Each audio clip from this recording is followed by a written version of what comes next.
it has been a tough year for consumers across the world and the United States. You know, between inflation, rising interest rates, and a cooling housing market, we can't help but wonder, what will holiday sales actually look like this year? Thanksgiving is just around the corner, which means so is Black Friday, and some new data is coming out about spending. Joining us to break it down is economist Andrew Bush. So Andrew, break down the numbers for us. What are consumer price index figures looking like?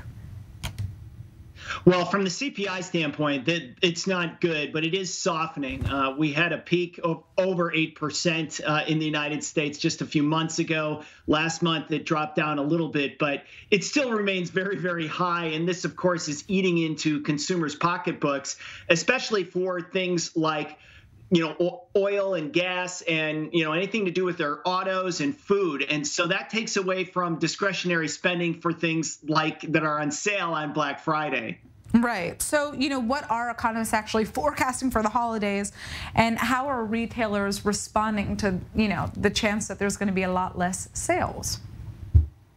Right. So I think we're looking at somewhere between 6 to 8% increase over last year. And last year was a boom because 2021 people, had a little bit of a revenge spending for not spending very much during the shutdown. So it was up 13% last year, only 6 to 8% this year. But the thing to keep in mind is that retailers overbought a while back. Their inventories are really high, whether it's Walmart, Target, Macy's.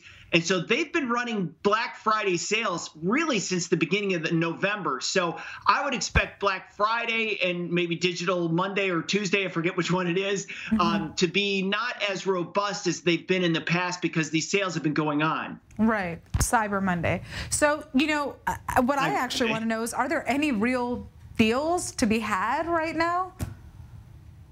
Yeah, I'm sure there's going to be a lot of things that are coming out there. Consumer electronics especially, I think there have been a big increase in inventories by companies because consumers, in 2021 and 2020 bought a lot of electronics because they were forced to work at home, because they were staying at home a lot. Now, not so much. And so the spending really has shifted away from goods towards maybe things like services and experiential things like vacations, hotels, going out to concerts. The Taylor Swift disaster when it came to the tickets is a good example of the demand for things that are more along the lines of services rather than goods. Right, absolutely. So I guess the question is inflation actually hurting sales? Yeah, I would say so. And we have to disaggregate, like with places like Costco, they have sales, but you have to kind of take away their sales of the gasoline sales that they have, right? So you have to disaggregate that, separate it, so it gives a better picture of that. I would say the big question right now is consumers in the United States have been using their credit cards a lot and have built up debt.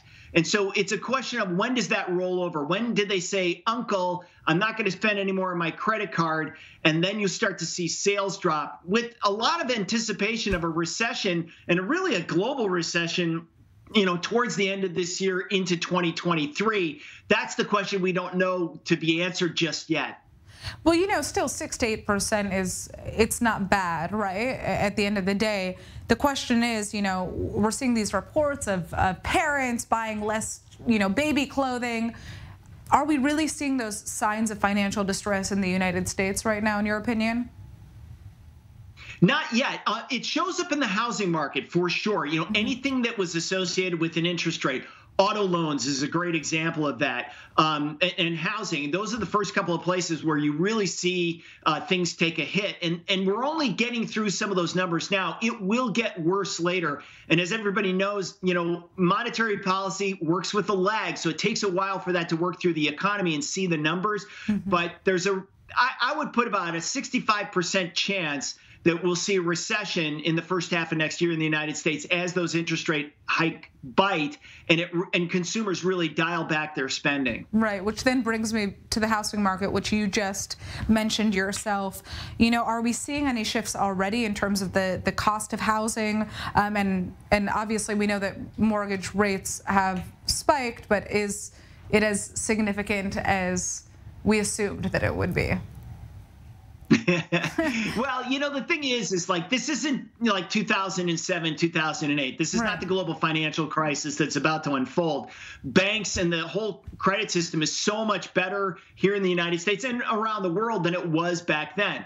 But having said that, the Federal Reserve here made a grave error, and they kept interest rates way too long, way too low. And that generated a lot of fluff in the housing market. And so now we're starting to see that unwind a little bit. We haven't seen housing prices drop that much, but we have started to see demand go down significantly. So again, because it works with a lag, we'll have to wait to see as those houses sit idle and not getting purchased by consumers, their prices will eventually go down. But it's going to take a while, and we're really not seeing that much of it right now. Well, Andrew, I'd like to thank you so much for joining us.